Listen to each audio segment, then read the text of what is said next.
3 things you need to know about this week at the Iowa State House. Number 1, SSA.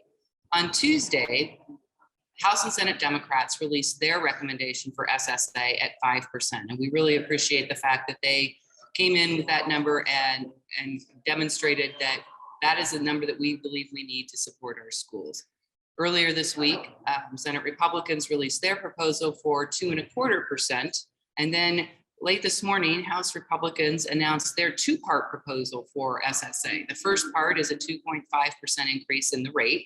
And the second part is a $19 million one-time supplemental funding bill that would translate to about $39.54 per student. We're obviously disappointed in these proposals because we feel like with the state of the budget, we could do much better.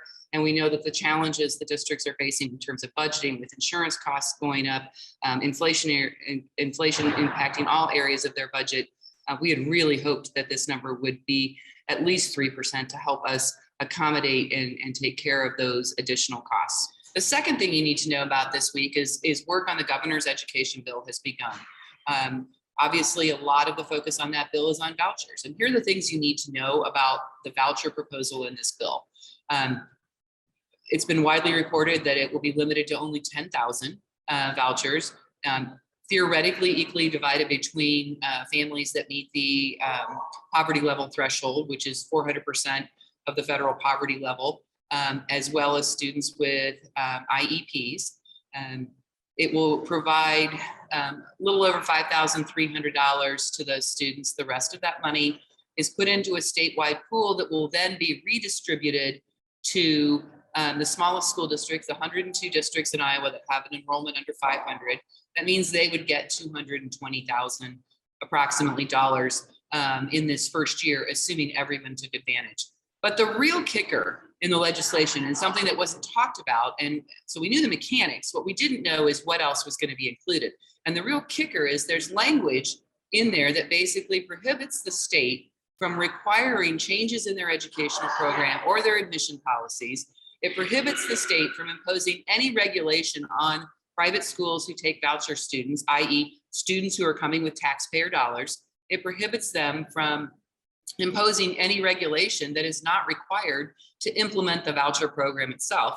And finally, there is a provision that says the DE shall cause no undue burden to private schools who take voucher students. So here's what we've got. We have taxpayer dollars going to private religious schools that don't have to follow the same rules and requirements. And in fact, it's explicit that we can't impose more things on them that our same public school students have to follow. So that, I think, is going to help us in the larger fight. The House is the battleground. The Senate's going to pass this at some point. They've already passed vouchers before. We need to continue working on the House. Number 3, a big piece of discussion this week is about parental rights and transparency.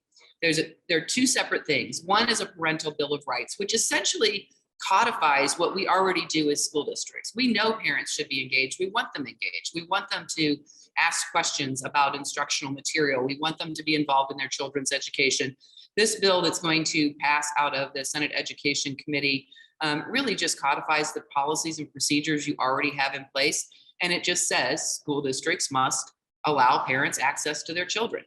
The second piece is more problematic, although I think we can come up with some solutions, is the transparency provisions in the governor's bill. Again, I look at the parental bill of rights as sort of saying, these are the overarching things that we think parents have a right to do. The governor's bill and the transparency provisions is more about how those rights are implemented. And our message has been, we fully support this. That the provisions that are there are going to be challenging and perhaps not workable, but we have a commitment that we can try to make those workable. So what I would continue to say to your legislators is talk about what you already do to help parents engage and understand what's going on in their child's school. So I think we'll see a lot of continued discussion on this transparency issue, parental bill of rights, but I feel confident the board of directors are already doing many of these things. And it's just a matter of making sure that everyone clearly understands what their avenues are if they want to ask questions about instructional material.